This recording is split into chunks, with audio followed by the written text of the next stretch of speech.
to not really have the space. I imagine that's probably the popularity of space odysseys now or whatever, because if you want to project wonderful worlds somewhere, it's the only place, there's nowhere left on the globe where you can do that.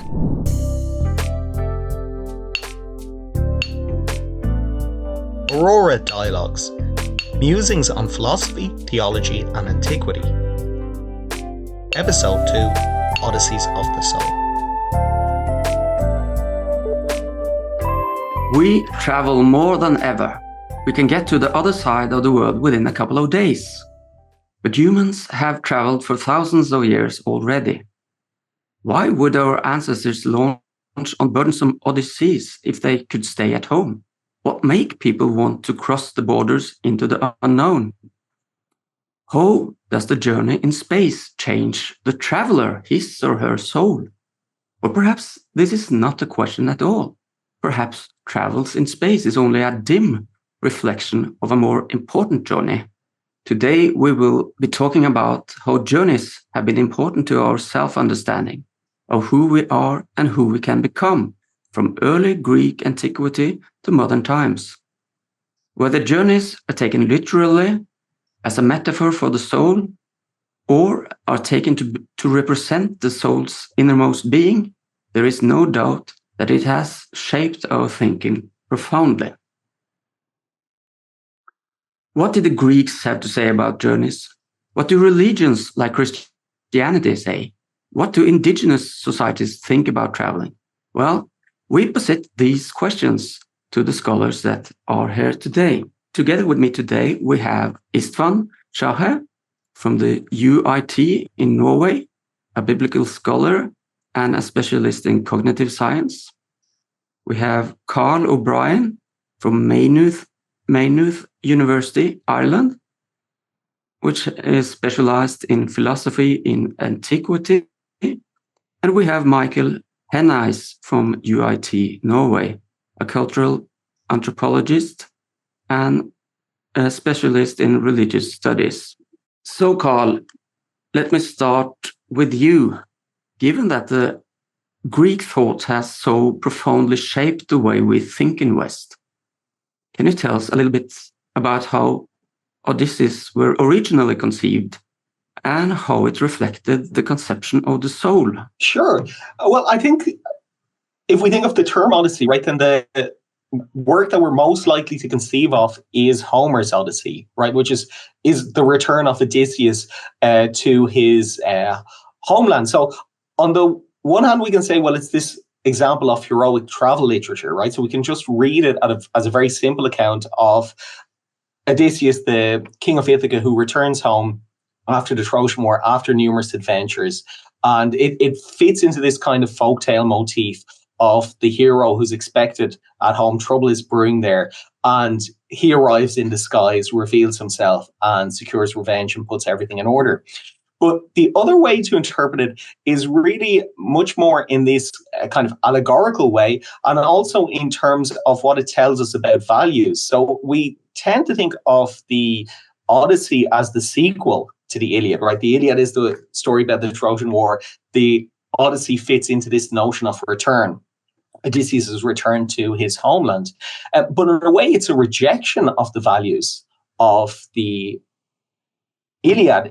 So the values of the Iliad are kleos primarily, the notion of striving for glory, to a certain extent also the material possessions that come in with that. And we do have this striving for material possessions in the Odyssey, right, where Odysseus goes to the cave of the Cyclops and he says, well, I wonder if he might give me, or whoever lives there might give me presents. But it can also be seen as a rejection of the values of class, a rejection of the values of the Odyssey, and much more this stress of homecoming, right? Odysseus has the chance to be awarded immortality with the goddess Calypso, but he chooses to return home to the middle-aged Penelope and have a kind of life of what we can imagine is potentially domestic bliss. We know in the Telegony that it won't end so happily, but a life of domestic bliss. And he even makes it clear that this isn't an apparently obvious choice, right? He says, well, his wife isn't so good looking, she's mortal, and Calypso is deathless and ages. But he rejects that for this notion that he should return home. And we find that his companions, they're deprived of their nostamon, they're deprived of their day of homecoming because they choose to barbecue the cattle of the sun god. So because of this, if you like, religious or ritual infraction, they're deprived of homecoming that Odysseus actually is granted. And we could think of the Odyssey actually in terms of two separate movements, right? There's the movement to Ithaca, which we have on the part of Odysseus, but on the other hand, there's a movement away from Ithaca enacted by his son Telemachus. So Telemachus is now on the cusp of manhood, but fairly useless. And so we see his journey. It's kind of like a Bildungsroman, his journey when he's inspired to leave Ithaca by Athena. So he's moving away from Ithaca. When he returns, he'll be a suitable companion to his father. So you have this idea of a movement away from home, but on the return to home, we find this notion of a journey where the protagonist of this section of the Odyssey, Telemachus, actually becomes a worthy companion, a worthy support to his father. That's interesting. So could you say something more about, this double movement that you speak about, the traveling out and then returning? Is that important to the Greek, or does it change the Greek way of thinking of itself? I mean, in terms of both transgressing and then returning home, is there any gaining? Is there any progress in it, or is it simply a returning back to the same? I think you're right. It's very important when we think of it, or if we choose to think of it allegorically. We tend to think of Odysseus facing a lot of dangers, a lot of very violent dangers, right? Which it is the case, right? He faces the Cyclops, Polyphemus, a one-eyed giant. But the main boundaries to his return, I suppose, aren't kind of violent ones, but they're sensual ones, right? So he's offered immortality with the beautiful goddess Calypso. He's offered a fairly pleasant life with the witch Circe, so the kind of witch in the wood motif. And we have the potential delay of his return when he hears the song of the sirens, right? But he's able to attach himself to the mast. And so he is able to enjoy the song of the sirens without that actually coming in his way. Or if you think of the lotus eaters, I mean, that's also a kind of sensual forgetting. So it's a sensual delight that prevents us from remembering our true home. And this is how it was often interpreted by Christians. And if you think of the classic scene from the Odyssey of Odysseus being strapped to the mast so that he can listen to the song of the sirens but not forget his homecoming. Obviously, it's very attractive to interpret the mast, as it was in later Christian thinkers, the mast as the cross, and the notion of reading this as a kind of Christian motif. So we have the heroic story, but also it's the soul that is finally coming to what we might think of as its true home, right? So when we think of the soul moving to God,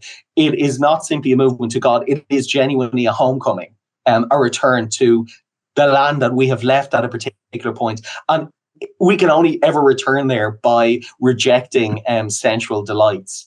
So, I mean, we can also say that in a more strictly Greek sense, you have perhaps an identification of the notion of nostos, or homecoming, with kleos, glory. So they're not necessarily in opposition. For Odysseus, if you think that Odysseus is kleos, Odysseus's glory is actually his nostos. His great deed is the fact that he returns home and doesn't die like Achilles. The fact that he chooses life as the king of a rather impoverished Greek island, rather than immortality. So I think it is very attractive to read this as maybe the soul's return to God, but the actual text then sometimes complicates matter because he rejects living with a goddess in order to accept his mortal life. Could I ask you if this, I mean, since Homer's epos is such a influential text in Greek antiquity, I assume it has had an impact also on philosophical thinking and thinking about the soul.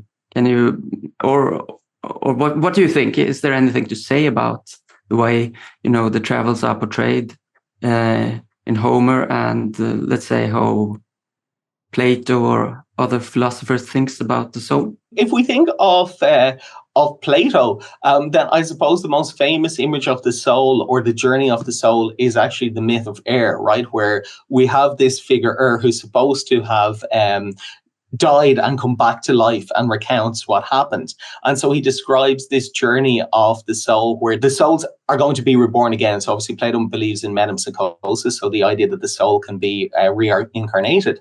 And people are given a choice of the next life. And often based on the previous life, that might lead them to choose the next life. But they don't read the small print. So people often choose wealth or power, but don't realize that this life will actually lead to various forms or potentially lead to various forms of unhappiness. So in a Platonic sense, we could see this cycle of death and rebirth much more broadly as being a kind of journey of the soul, right? If you think of the soul going into bodies, and I mean, for Plato, you have this notion of descent or ascent of the soul, right? If we live a particularly bad life as a human, our soul will go into an animal. So we literally descend in the hierarchy, and the kind of lowest form is the life of the oyster, because the oyster has no intellectual capacity, right? So the oyster lives just in the pleasure of the moment. It can't even enjoy the pleasure of the future or have memories of the pleasure of the past because it has no intellectual capacity.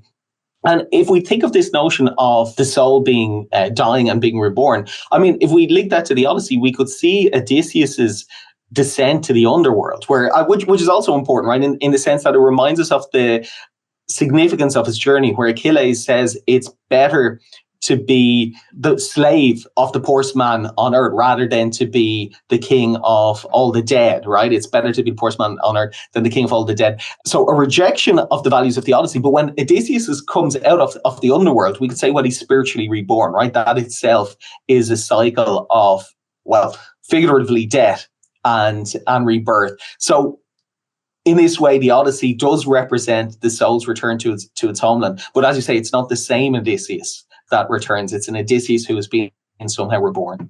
Keeping that in mind, Istvan, I want to ask you a question because, of course, some of these figures and motives are also known, as Carl mentioned, from the Christian tradition. But can you say something about how travelings and journeys has been portrayed in the biblical tradition? Yes, indeed. It's really interesting that the Hebrew Bible already identifies the Jewish people as descending from migrants, we can say. So people who leave their homes and go to someplace else. And it is not so much a journey of leaving the home and returning, but it's really a journey of leaving the home and never returning. So Abraham is called to leave his ancestral home, which we can broadly identify as Mesopotamia, today's Iraq. Doesn't have to be necessarily a historically accurate depiction, right? But it's really important that this is how the people of Israel identifies. Our ancestral father left behind a safe home. So it's not even a story where someone is being driven away from home by some disaster or, poverty or need.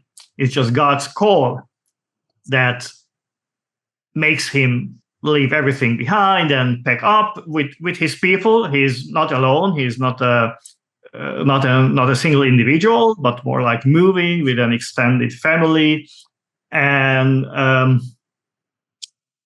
going to what eventually becomes the land of Israel. But then very soon we find his descendants in Egypt, right, in slavery. I mean, very soon after several generations, but in the story, in the span of the biblical narrative, this occupies a few chapters, and they are already in Egypt as slaves. And then the famous story of the Exodus again depicts those people leaving their homes in Egypt. And even though it is depicted as God freeing the people from slavery, actually many very soon start to regret this move as they move into the desert. where they famously wander around for 40 years. Again, from a historical perspective, this is really a journey of, well, it is a kind of symbolic journey. So if you look on the map, there is hardly any room there between Egypt and the Holy Land to migrate for 40 years for tens of thousands of people, right? But yes, in the biblical text, it takes actually 2 generations to get from Egypt to the Holy Land. And miracles happen on the way, and Moses himself can never enter the land. And then in 2 biblical books, Joshua and Judges, there is a series of military campaigns. Now, this is a little bit like the world of Iliad, so wars. But really interestingly, actually, archaeologists are really not able to solidify this story in terms of archaeology. There is no sign of a major conquest of a foreign people. And overall, there is no sign of a mass migration into the land of Israel from that time. So whatever the historical truth is, we cannot really say for sure. But the fact remains that the people of Israel identified themselves with those ever-migrating, semi-nomadic people. It's a really remarkable choice. I mean, they could have claimed that we have always been here, but they don't say so. So as you say, there is this remarkable contrast between the motive of return in the Greek tradition and the Hebrew understanding of traveling onwards to leave. Is that correct? And if yes, that is so, I mean, if we move on to New Testament time, then of course Jesus was a Jew. Can we say or detect that this understanding of traveling in any way had an impact on him or the way he speaks about religious matters?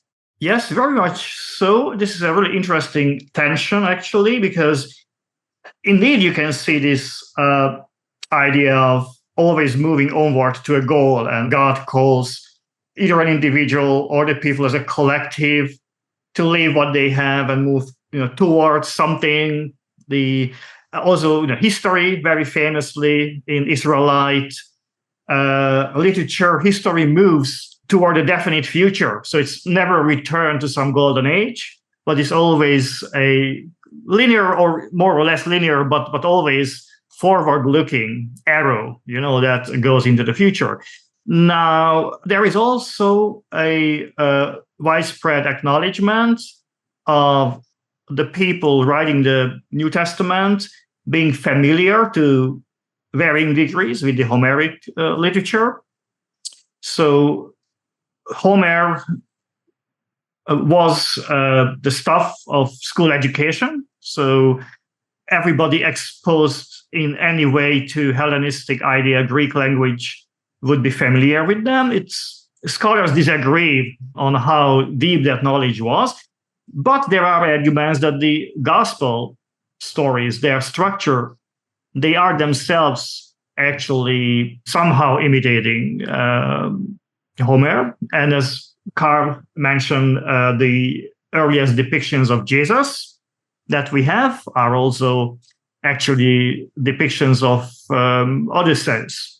So they use this imagery. Then another famous way to depict Jesus was the shepherd, the good shepherd, which is also, by the way, a Greek motif. But within the Gospels themselves, Jesus actually also moves from his birthplace, going around the Holy Land and what was then the people of Israel under Roman occupation. He follows different routes in the different Gospels, but eventually he ends up in Jerusalem. So there is this unidirectional movement. It's into Jerusalem in the end. There is some back and forth, and it depends on which Gospel you read. But that's an end point, and there is no return from there any longer.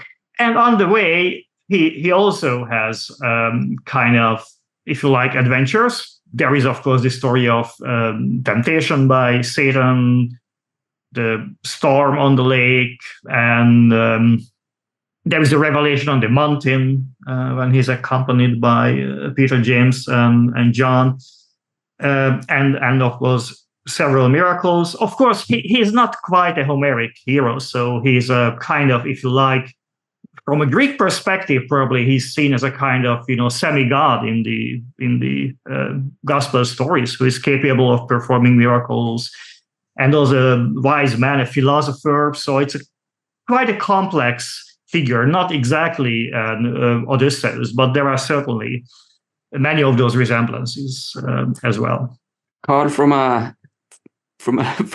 your expertise in antiquity, do you have what kind of perspective do you see any relation between the journey that Homer, the way he depicts it, and the way, let's say, Jesus appears in the Gospels? Well, I suppose, and I'm not a biblical studies scholar, but I suppose one of the things in terms of the depiction is this revelation, right? I suppose where you could say that Jesus reveals himself and reveals his divinity. And okay, Odysseus does not quite have that status, but there is the scene where he is deliberately made, or the sequence where he's deliberately made appear weak and not much of a threat to the suitors, and he goes around as a beggar before he finally reveals himself. I suppose the kind of main problem there in kind of the identification is obviously Jesus comes to represent a figure of love and compassion. And Odysseus, when he reveals himself, he has his bow in his hand and he shoots down the suitors. And it's an act that even in the framework of the narrative that depicts it is regarded or presented as an act of absolute brutality. He hangs any of the maidservants that have slept with the suitors. And I suppose then the point there is that the narrative then suggests that the motif that this should be criticized, right? That it's gone too far because the families of the suitors, they almost or practically revolt against Odysseus, and it looks like there's going to be a bloodbath, but a divinity then intervenes, and we have this kind of end of the cycle of violence and bloodshed. So I suppose the difficulty with the Odyssey is that there is this tendency or this appeal, like Istvan said, right? It's a well-known text to anyone who would have enjoyed a Hellenistic education at the time. So it's a text that lends itself in many ways to being interpreted in this biblical approach, or from the approach of the journey of the soul. But the difficulty then is often because it wasn't designed as that type of text, right? So there are bits of the story that kind of get in the way, that you would need to work out a line of interpretation to really interpret it in a kind of very heavily Christianizing manner. One thing is, Jesus and the kind of travels he made, whether it was within the Holy Land or more of a spiritual journey and kind of transfiguration or whatever. But very soon after, there is a lot of traveling. For instance, in Paul, in a geographical sense, he travels far longer than Jesus ever did. And obviously it meant the spread of Christianity, but is there a way we could think that it also meant a change of self-understanding of the Christians? The very fact that this message could travel so far? Yeah, I find it a very good point, actually. So Judaism was not a missionizing religion. Historically, the movements of the Jewish people around the Mediterranean world, they were kind of forced displacement, we could call them. So the so-called Babylonian exile, so the conquest by Babylon. Now we are going back again to like 6th and 5th century, 7th to 6th centuries BC. That was again a forced migration in and out and back to the land of Israel. So anyway, there was even if they moved to other parts of the Mediterranean world, that was not in order to spread their religious message. That's the point. So this really changes. With Jesus, you have the concentration on the people of Israel. So there is kind of accidental encounters with non-Jewish people in the Gospels, and Jesus tends to be, positive and kind. And examples like the Syrophoenician woman, the centurion at his death, and so on. But it really changes with Paul, indeed. So Paul refers to this revelation of his, which is usually labeled as his, conversion on the Damascus road, although he himself does not identify it as such. So he basically speaks about the revelation that he received, which sent him to work with the Gentiles, with the non-Jewish people, to spread the message about Jesus Christ to the non-Jewish people. And I would say that it becomes both a spiritual experience as well as a physical journey. So you see this already with Jesus, that there is the Gospels actually show Jesus's struggles and the kind of spiritual process as he moves toward Jerusalem and his death on the cross.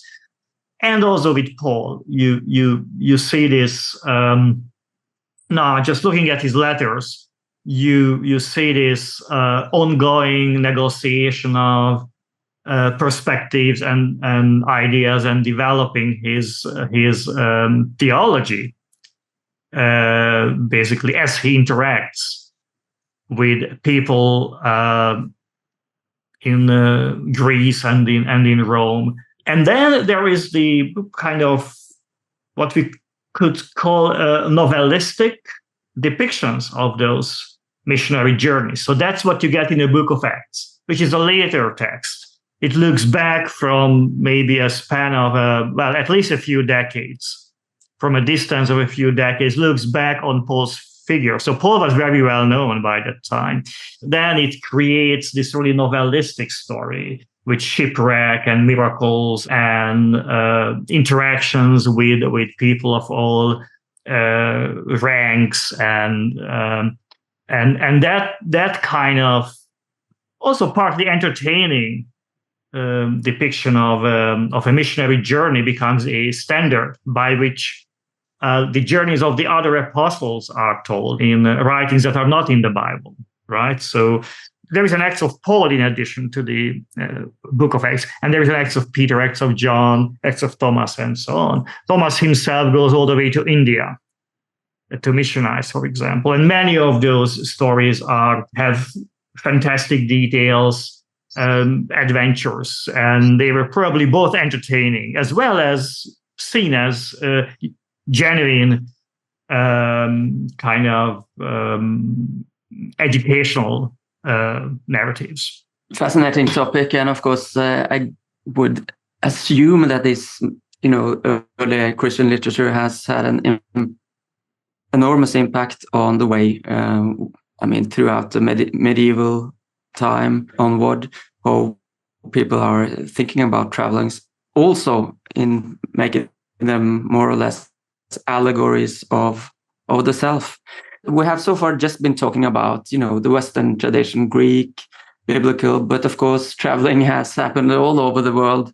And I want to ask you, Michael, if you could shed some light on some parallels and differences if you look, for instance, to Asia and how they think about travelings, whether in actual travels or in the sense of inner journeys. Well, Asia is pretty big, and we are looking at a lot of different traditions. But as an anthropologist, of course, anthropology is a product of the Enlightenment. It's an attempt to turn scientific method towards the study of society. And we've retooled those methods over and over and over again. But we very much sort of inherit Western thinking and Western rational thought.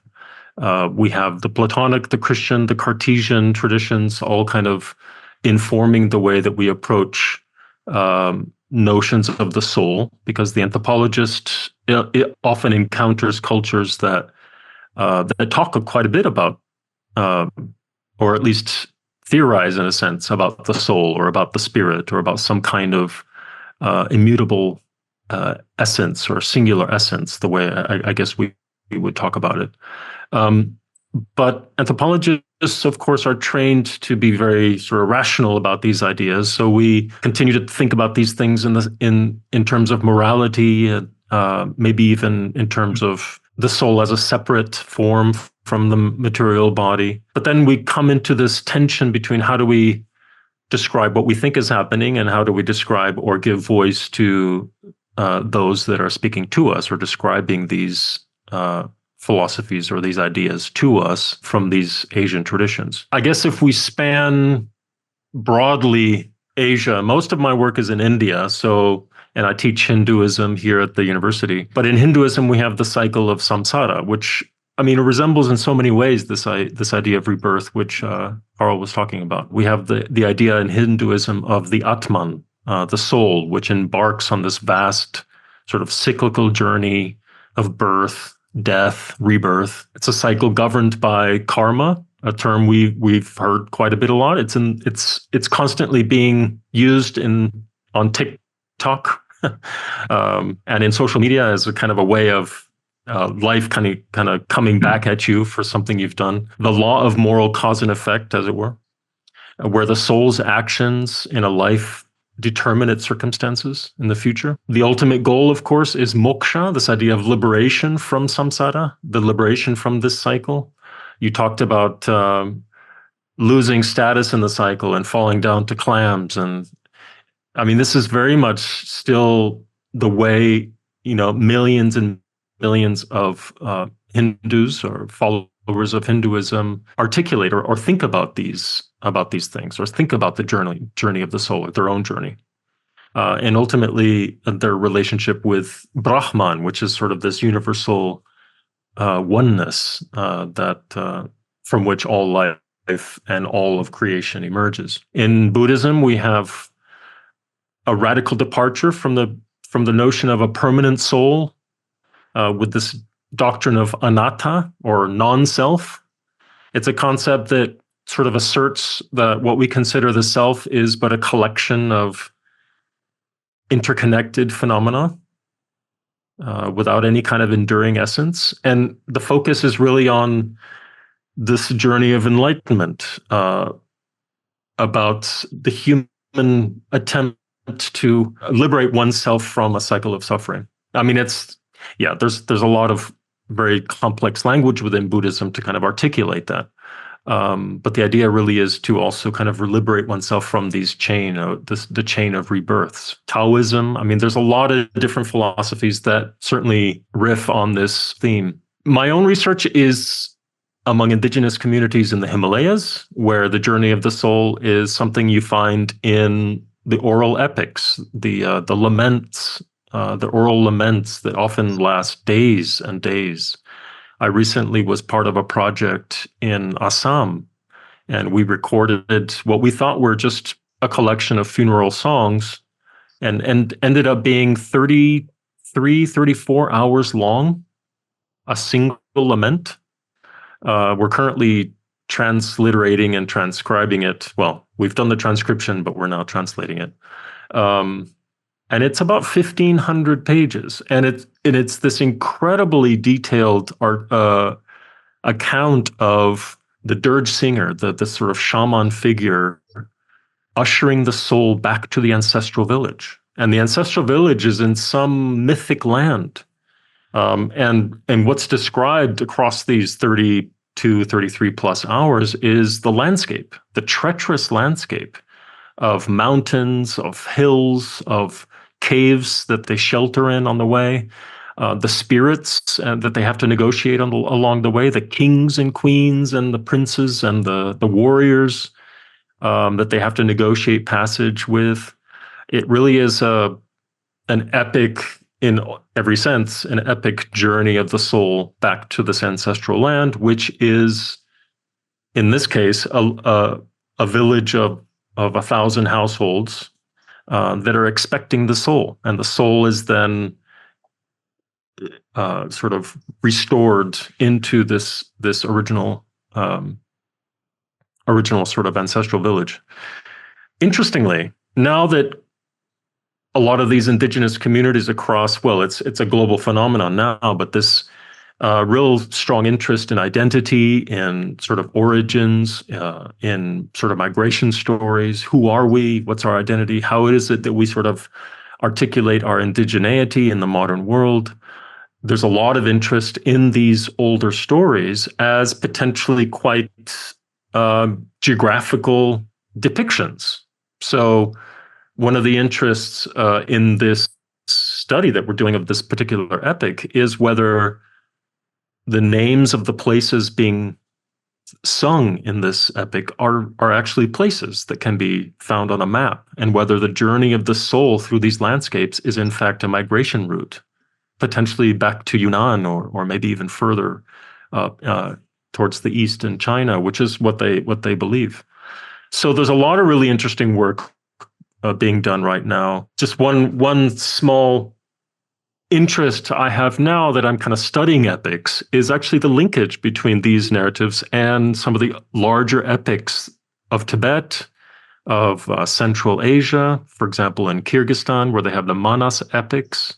In Kazakhstan, it's now almost a state artifact, sort of a mythic state story now that's been kind of nationalized. How this connects with Gilgamesh and, of course, the Homer epics. There is seemingly a continuity that might actually go way back into antiquity that we're not quite aware of. And I think some scholarship is now beginning to see some of those connections. So there's a lot of really interesting work to be done on this issue of the journey or the Odyssey of the soul, for sure. So if I understand this epic that is sung, orally performed, it might have this double sense of journey, both depicting or being a kind of reminiscence of an actual traveling route, and also being a way the soul is supposed to arrive at their ancestors. Is that yes? One of the interesting clues was, of course, when the dirge singer began to sing, a lot of the people around, and the team that was with me, had a hard time recognizing the language because it was an ancient, or much older at least, vernacular from what's spoken today, of this sort of Tibeto-Burmese language, the Karbi language. But then in one of the sequences, the song describes one of the kings of a neighboring kingdom, the Kachari kingdom from Dimapur, which is a historical kingdom of the Assam Valley from the 15th, 16th century. And in the story, the dirge singer is depicting kind of the international sort of relations with this kingdom, safe passage, trade, the value of the currency, and the epic is so detailed that it tells sort of what buys what. If I'm going to go buy some cotton to weave this pattern, this is how much I spend. This is how many coins of this I take. And on the coin is inscribed, the figure of the king from this kingdom. So there's a way of almost dating at least aspects of the epic to sort of actual historic figures that we know are sort of in other literature. So it's a very interesting sort of discovery for this community. And it's been a fantastic sort of journey for me as well, because I was completely unfamiliar with these genres in this region, because we typically assume epics are sort of these larger, sort of the Manas epic, of course. What's this? The Gezar, the King Gezar epic of Tibet, which is famously the longest epic in the world of sorts, many tens of hours long. But yeah, I think this has been a really interesting sort of discovery for this community as well, which has been sort of there, but sort of rediscovered in a sense. We have so far been talking mostly about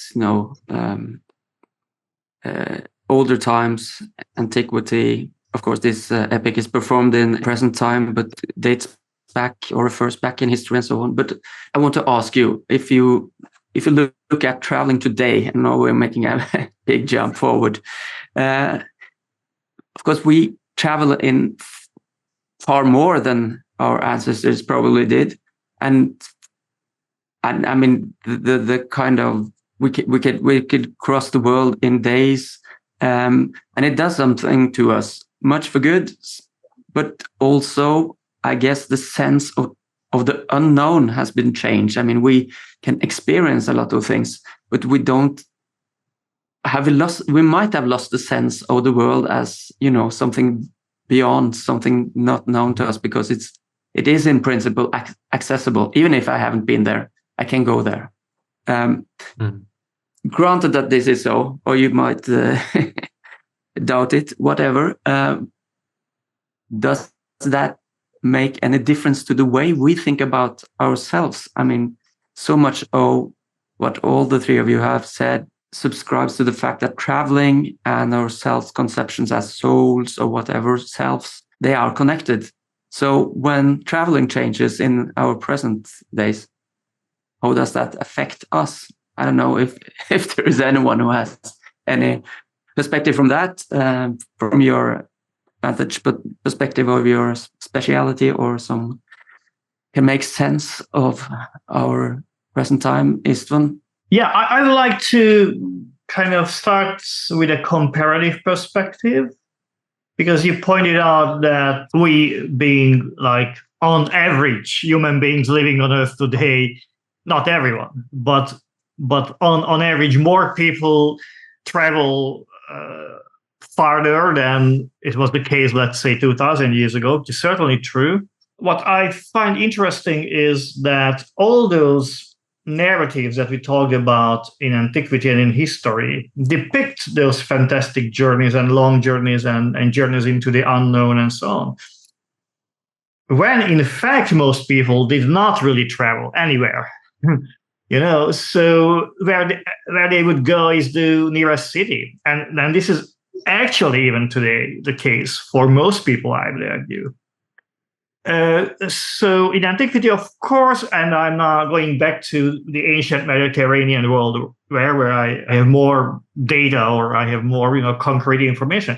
But the thing is that, of course, soldiers, so the army moved, like the Roman army or the Egyptian army would go to further away from their base, or in the army people went to places where they would not go otherwise. And this is certainly the case during the Roman Empire, right? Where you could come from one part of the empire, and as a soldier, you would go to today's France or England. So it's to very distant regions. Merchants would be able to go to, given the good, relatively good and safe travel conditions in the Roman Empire, merchants would venture far away. And actually, quite interestingly, one of the stories about the apostles is a kind of fantastic story about a distant land that's hard to identify with any concrete part of the world, where there is a pearl merchant who appears on the docks and starts to sell pearls. And the pearls are, of course, symbols of spiritual wealth. This was very much so in the Syrian or the Syriac language, traditional literature. So anyhow, there are those figures, and by the way, end of the story, it turns out that pearl merchant is Jesus Christ himself. Okay, so you have this, and I think it's not accidental that those figures come out as the kind of people who are able to actually physically explore distant places. But most people did not have that ability. Still, as a collective, they would identify as a people of travelers, or it's maybe not the best way to put it, as people descending from ancestors who would travel very long distances. So the individual did not really, most individuals were not able to explore the world, the physical space that much, but as a kind of collective entity, they had claims on having explored a lot of the world. That's really interesting. And those narratives that I mentioned about Thomas, traveling to India. Very few people did that. But in the popular narrative, the apostles were certainly people who kind of, as individuals, captured, embodied that kind of spread of the movement. So instead of saying that, well, the movement spread to India, they would say it was a single person who actually took the risk and, following God's call, reached that distant place. And I think this is the connection. Many of us nowadays have the ambition to do this in one way or another, not necessarily as missionaries, although that has been the case for centuries, obviously, using the ever improving opportunities of reaching faraway places to go there as missionaries. But also, this could be one of the explanations why people feel the urge to go to distant places, right? Because it was exceptional people who could do that in the past. So this is a kind of aspirational aspect of as individuals going out and seeing distant places. So, Carl, do you agree? Is it because we want to be exceptional that we still want to travel today?